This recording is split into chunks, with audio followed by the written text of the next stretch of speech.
আরেকটু জানিয়ে মানে এটাও বলে রাখতে চাই যে আসলে কেমন লাগলো, কোথায় কোথায় ঘুরলে। আপনার প্রসঙ্গ দেখছি কক্সবাজারের বিচের থেকেও বেশি লম্বা। জি, দুঃখিত এই জন্য। আমি ভাই প্রথমেই একটা কারেকশন করে দিই, আমি সেলিব্রিটি নই, আমি mass man. I don't cater to the classes.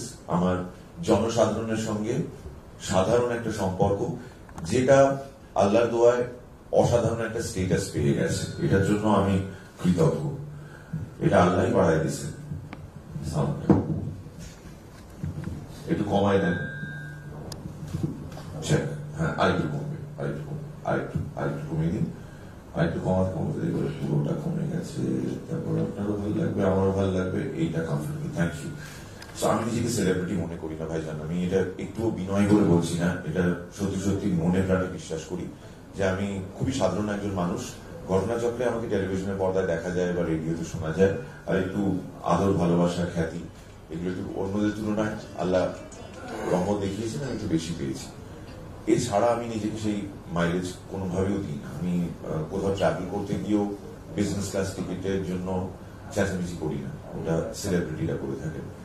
আমি কোনো জায়গায় কাজে গেলে 5 স্টার অ্যাকোমোডেশন ডিমান্ড করি না, ওটা সেলিব্রিটিরা করে। আমি কোনো জায়গায় এয়ারপোর্ট থেকে নামার পর ল্যাম্বরগিনি অর্ডার করি না, ওটা সেলিব্রিটিরা আনায়।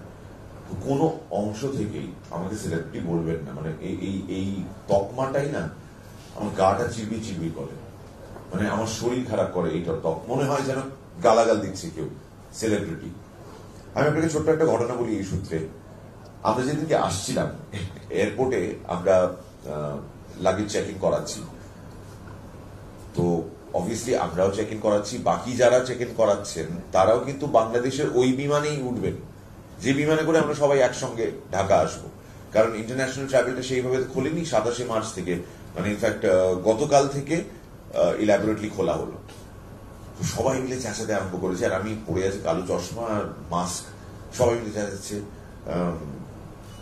Please queue, please queue, please লাইনে দাঁড়ান, লাইনে দাঁড়ান। তারপর খুব মজার একটা ঘটনা ঘটলো, মানে আমি এটা অন্যভাবে প্লিজ কেউ নেবেন না, আমি শুধু আমার মাস্কটা খুলেছি, তারপর আর কোনো শব্দ শুনতে পাই না, সবাই চুপ করে গেছে। ওটা না অদ্ভুত একটা এক্সপিরিয়েন্স ছিল আমার জন্য। ভালো লাগছে, খারাপও লাগছে, কারণ আমাকে যখন কেউ চিনতো না আর আমি কোনো একটা জায়গায় গিয়ে কোনো বিখ্যাত মানুষকে দেখতাম যে সে কোনো একটা ফেভার পাচ্ছে বা কিছু পাচ্ছে যেটা বাড়তি, আমারও খুব রাগ হতো। এই লোকটা কেন লাইনে দাঁড়ানো না, এরকম হয়েছে আমার সঙ্গে। তো আমি বুঝতে পারছিলাম ওদের সবার ওই বিরক্তিটা, যে একটা মানুষ যাকে অফকোর্স এয়ারলাইনের লোকজনই নিয়ে এসছেন ওই কাউন্টারে ওনারাই নিয়ে এসছেন, আমরা গিয়ে হুট করে দাঁড়িয়ে পড়েছি এরকম নয়, কিন্তু ওরা অবভিয়াসলি বিরক্ত হচ্ছেন লাইনে দাঁড়িয়ে থেকে। মাস্কটা খুললাম, সবাই চুপ করে গেল, আমি বুঝলাম সবাই চিনতে পেরেছে। সুনন্দকে বললাম যে আমি 27 বছর পরিশ্রম করেছি সুনন্দ এটার জন্য, 27টা বছর মেহনত করেছি এটার জন্য, এটা এমনি এমনি হয়। খুব ইমোশনাল হয়ে গেছিলাম সেদিনকে ফ্লাইটে ওঠার সময়। ঢাকা বিমানবন্দরে নেমে নামার পর থেকে যে আবদার, মানুষের ভালোবাসা, যেটা শুরু হয় শুধুমাত্র একটা সেলফির অনুরোধ নিয়ে। এবার আপনি বলবেন দিনে কয়টা সেলফি তুলতে পারেন আপনি? আমি বলছি আমি কত ক্রস করে গেছি, বোধহয় হাজার হাজার ক্রস করে গেছি আমি, মানে থামতে চাইছে না মানুষ, এবং জড়িয়ে ধরছে, হাতটা ধরে বলছে আমাদের অনেক ডিপ্রেশনের সময়, মন খারাপের সময় আপনি আমাদের পাশে থেকেছেন, আপনি নিজেও জানেন না সেটা। আপনার পড়া গল্প না শুনে আমার ঘুম আসে না। ওই যে একদম বলছিলাম না, মানে why do we need a visa? আমাদের ভাষা এক, আমাদের কালচার এত এক, সবাই একই প্ল্যাটফর্মে। এই দেশে এসে নিজেকে সেলিব্রিটি মনে হয় না, কোন সময় সেলিব্রিটি মনে হয় না। আর দ্বিতীয়ত এখানে এসে কোনো বিরক্তি প্রকাশ করছি না, কারণ আমি জানি মানুষের এটাই। ওই একটা মানুষ দাঁড়িয়ে আছে লাইন দিয়ে সেলফি তোলার জন্য, কালকেরই ঘটনা পুরান ঢাকার বিউটি বোর্ডিং এ ঘটেছে। একজন সিনিয়র সিটিজেন, আমার মায়ের বয়সী, তিনি লাইনে দাঁড়িয়ে আছেন, দেখে এত লজ্জা লাগছে আমার। উনি দাঁড়িয়ে আছেন লাইনে আমার সঙ্গে সেলফি তুলবেন বলে। এইগুলো একটু বিচলিত করে, বিরক্ত নয়, বিচলিত করে। এটা তো যিনি বইটা লিখেছেন শতরূপা বোস রায়, তাকে জিজ্ঞেস করলে বেটার হতো, কারণ আমি তাকে বই লিখতে বলিনি। উনি ভীষণ লাজুক ছেলে, মহিলাদের নানা রকমের প্রস্তাব দিতে পারি, কিন্তু বই লেখার ব্যাপারে একেবারেই বলবো না, কারণ আমি নিজেই বই পড়ি না। ওনার দুটো বই আছে, সেই দুটো পুরোটা পড়ে উঠতে পারিনি, এবং ওনার সামনে অকপটে সেটা বলতে পারি, উনি কিছু মাইন্ড করবেন না। তাছাড়া আমি তো ওনার ভাইপো, ক্ষমা করে দেবেন, ইটস ইন দ্য ফ্যামিলি। কিন্তু যিনি বইটা লিখেছেন তিনি এটার ব্যাপারে ব্যাটার বলতে পারবেন। আমি তখনও ভীষণ কুণ্ঠাবোধ করেছিলাম যে আমাকে নিয়ে লেখার মতো কিছু নেই। উনি আমার সাংবাদিক বন্ধু, তিনি ঘটনাচক্রের আলাপ সূত্রে অনেক গল্প শুনেছিলেন, লোকমুখেও শুনেছিলেন কিছু কিছু ঘটনা, সেগুলো নিয়ে তিনি ইন্টারেস্টেড ছিলেন বলে শুধু নেদারল্যান্ডসে বসে নিয়ে বইটি লেখেন এবং তারপর পাবলিশ করেন। সুতরাং বইয়ের পরিকল্পনা থেকে শুরু করে পরবর্তী কি এডিশন আসবে কিনা, নতুন কোনো ভার্সন আসবে কিনা, এটা তিনি বলতে পারবেন। মানুষ নেই, এখনো মানুষ হয়ে উঠতে পারেন, ওটার চেষ্টা করে যাচ্ছি, প্রত্যেক দিন চেষ্টা করে যাচ্ছি, ওইটা এখনো ফুলফিল হয়নি। আমি নিজেকে মনে করি খুবই অ্যাভারেজ সাধারণ একজন মানুষ। আমার থেকে অনেক বেশি অসাধারণ কাজ অনেকে করছেন, কিন্তু তারা কোনো স্বীকৃতি পাচ্ছেন। তাদের সামনে একটা মেডেল, একটা মেমেন্টো, একটা প্লাক, একটা উত্তরীয়, একটা ফুলের বুকে কোনো দিন কেউ তুলে ধরেনি। তাদের জন্য কাজ করতে চাই, এবং আমাদের প্রোডাক্টের মাধ্যমে যদি সেই সমস্ত মানুষরা একটা প্ল্যাটফর্ম পায়, সেটার জন্যই চেষ্টা করে যাই সবসময়। এর আগে যতবার এসেছি ঢাকায় মোরগ পোলাও খেয়েছি, কাচ্চি খেয়েছি আলাদাভাবে, তখন অফকোর্স একটা জিনিস থেকে বঞ্চিত ছিলাম, আদনান ফারুক নামের ব্যক্তির সঙ্গে আমার তখনও পরিচয় হয়নি, পরে জানতে পারলাম। এবং আমি অকপটে এটা নির্দ্বিধায়, উনি ভুল বুঝবেন না, আপনাদের সামনে এই প্রেস কনফারেন্সে বলতে চাই, প্রথম যখন আমি আদনান ফারুককে দেখলাম আমার ভালো লাগেনি, আমার লোকটাকে একদম ভালো লাগেনি। কেন ভালো লাগেনি? কারণ ওই লোকটা আমার থেকে বেটার কাজ করছিল। আমি একদম সাধারণ মানুষের মতন একটা ইমোশন নিয়ে জন্মেছি। যখন কেউ আমার থেকে বেটার করে তখন তাকে আমি হিংসে করি, এখনো হিংসে করি, কিন্তু সামনাসামনি বলতে পারছি না, এটা অন্য এক সত্তা কথা বলছে। আদনান ফারুকের কাজ এত ভালো লেগেছিল আমার যে আমি অ্যাকচুয়ালি তাকে হিংসে করতে আরম্ভ করি। তার স্ত্রীর সঙ্গে আমার আগে পরিচয় ছিল, আমরা দুজনে এই ঢাকা শহরে একটা অনুষ্ঠান সঞ্চালনা করেছিলাম একসঙ্গে। তারপর আমি ওনাকে ফলো করা শুরু করলাম ইউটিউবে, ভীষণ ইন্সপায়ার্ড হলাম, এবং ওনার খাবার, আমাদের ফুডকার অনেক ব্লগ দেখে বা ভিডিওস দেখে লোকে বলে, দেখলাম জিভে পানি চলে আসছে। ওনার ব্লগ গুলো দেখে আমার জিভে পানি আসতো। আমি খুব বেশি দেখতাম না, কারণ ভীষণ ইনসিকিউর একজন মানুষ। প্রত্যেকে দেখি আমাদের থেকে বেটার কাজ করছে, এবং যখন সেটা দেখি তখন ভীষণ রাগ হয় নিজের উপর, ভীষণ রাগ হয়, মানে এই লোকটা এত ভালো কাজ করছে কি করে, আমি কেন করতে পারছি না। তাই আদনান ফারুককে এখনো অতটা নয়, একটু হিংসের চোখে দেখি। বাকিটা আমরা ভাই ব্রাদার, আমরা একসঙ্গে কাজ করছি, এবং কি সৌভাগ্য যে বাংলাদেশে আমরা এলাম ফুডকার নিয়ে, সেটাও আদনান ফারুকের আমন্ত্রণ। এটার থেকে বড় পাওনা কিছু নেই। আদনান ভাই আলহামদুলিল্লাহ। আপনি কিন্তু বললেন না বিরিয়ানি খেলেন কিনা? খেয়েছি, আদনান ভাই খাইয়েছেন, উনি ওনাকে বেশি ভালোবাসেন, তাই আমার আসার দুদিন আগেই খাইয়েছেন। তাও আবার স্বাদির বিরিয়ানি, যেটা আমি খেতে খুব খুব পছন্দ করি। কিন্তু এর আগে মানে ওপারে হয়েছে, কলকাতায় অনেকবার স্বাদি বিরিয়ানি খেয়েছি, কিন্তু ঢাকায় স্বাদি বিরিয়ানি খাওয়ার কোনো অভিজ্ঞতা আমার হয়নি। হবে স্বাদি নয়, স্বাদি বিরিয়ানি। ঢাকা যে বিরিয়ানিটা খেয়েছেন তার সঙ্গে সিরাজের বিরিয়ানির কি তফাৎ পেলেন আপনি? দুটো আলাদা, দুটো আলাদা। কি বলছেন, কি বলছেন? দুটো আলাদা, একটু শুনতে চাই। আইয়ুব বাচ্চু, জেমস, দুটো আলাদা প্রতিভা, মানে দুজনকে এক মঞ্চে রাখা যায় না। আমরা বারবার কম্প্যারিজনে চলে যাই, কেন আমি বুঝতে পারি না।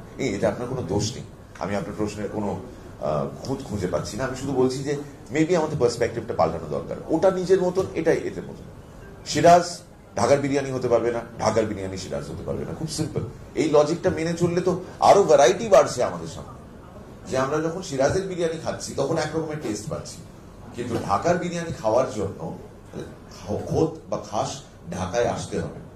অনেকে আছেন যারা ওখানে ঢাকায় মোরগ পোলাও বা ঢাকায় বিরিয়ানি বানান, কতটা অথেন্টিক হয় সেটা ফুডকা বলবে। অথেন্টিক ব্যাপারটা নিয়ে আমাদের খুব বিশ্বাস হচ্ছে প্রতি 50 বছরে অথেন্টিসিটি ডেফিনিশনটা পাল্টে গেছে। একদম স্বাদ বদলাচ্ছে, কোনো না কোনো ভালো রাঁধুনি, ভালো কুক, ভালো শেফের হাতে করে ব্যাপারটা পাল্টে গেছে।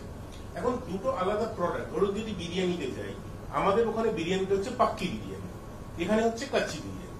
ফলে দুটো জিনিসের তো মানে কোনোভাবেই কোনো মিল হতে পারে না। দুটোই ভালো লাগে। আমাদের কাজ হচ্ছে আরো বিভিন্ন জায়গায় খাওয়া, 10 রকম পাক্কি বিরিয়ানি, 10 রকম kacchi biryani. That is a more interesting job.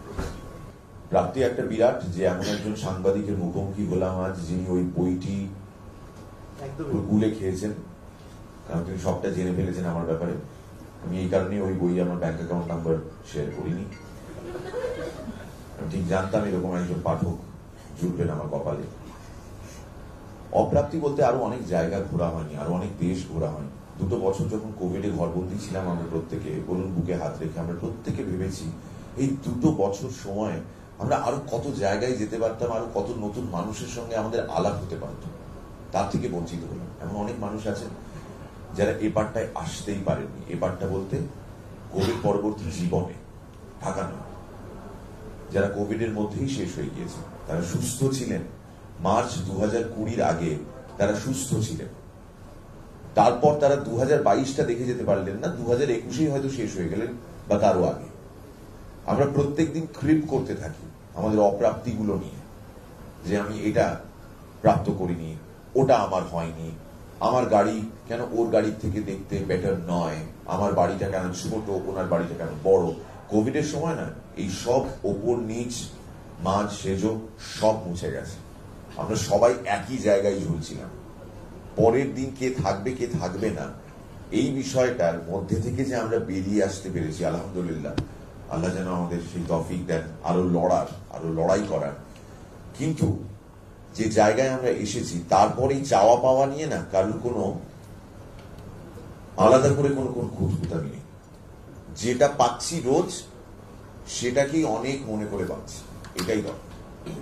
সুস্থ ডায়েট, রেগুলার এক্সারসাইজ আর মাথার ব্যায়াম, এগুলো হচ্ছে যোগফল। যেটা করতে পারছি সেটা সিরিয়াসলি ভালো খেতে হবে, ঠিকঠাক ঘুমোতে হবে, কাজে মনোযোগী তখনই তো হব।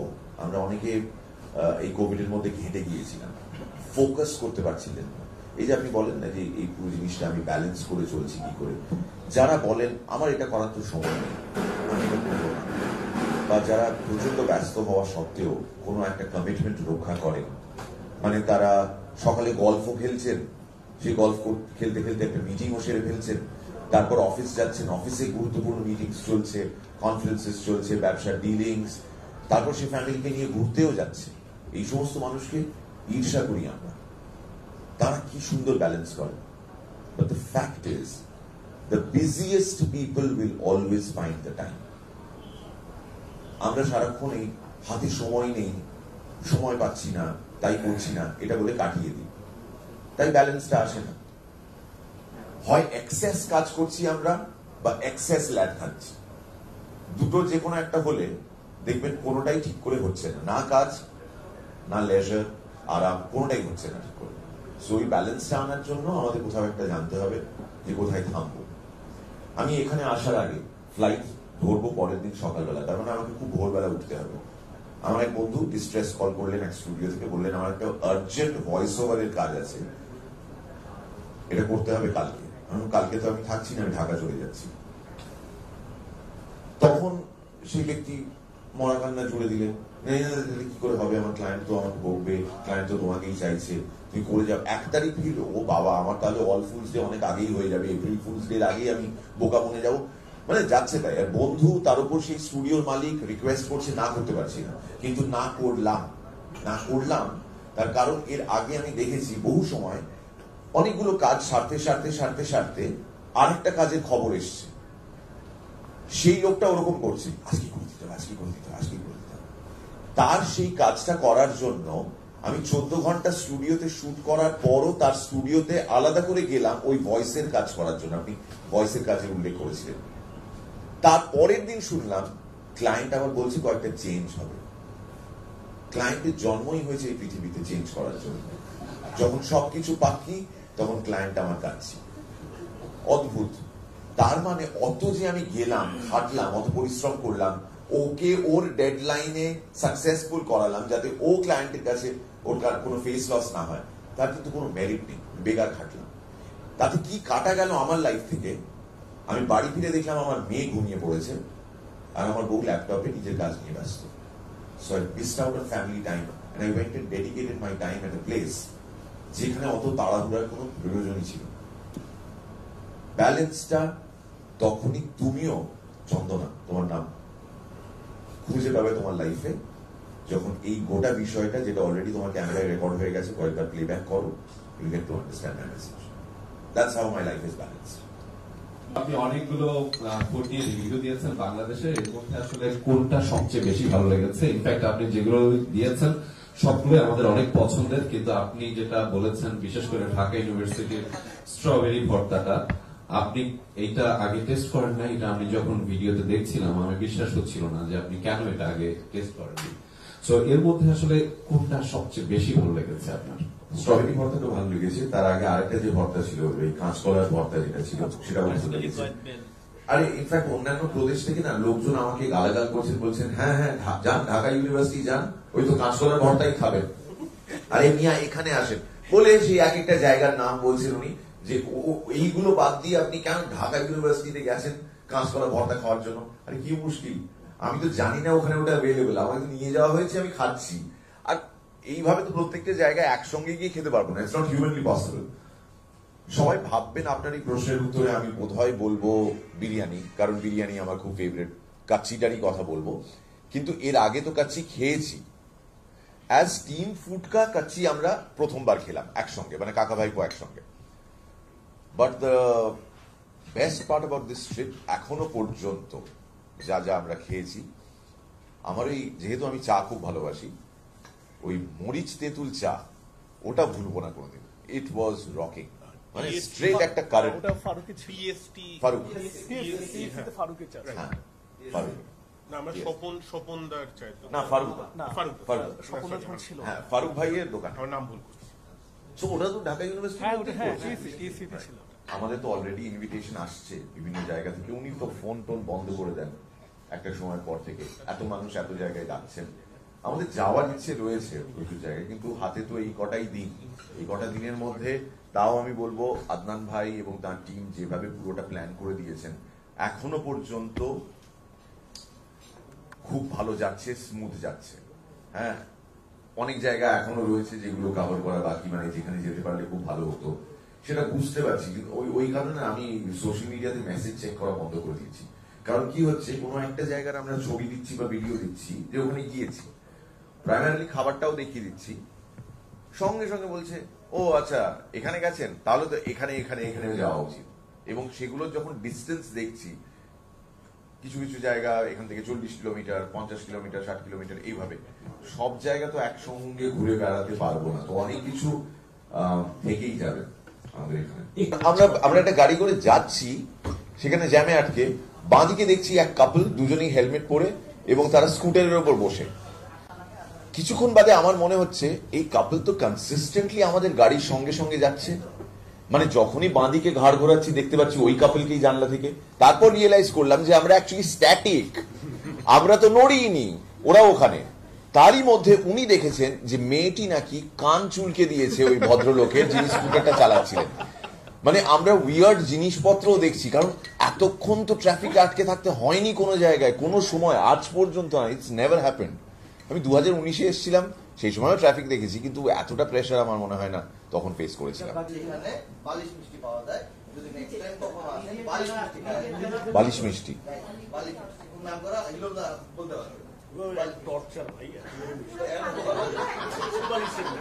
মাথায় তুলে রাখবো, ঘুম পাবে শুয়ে নেবো।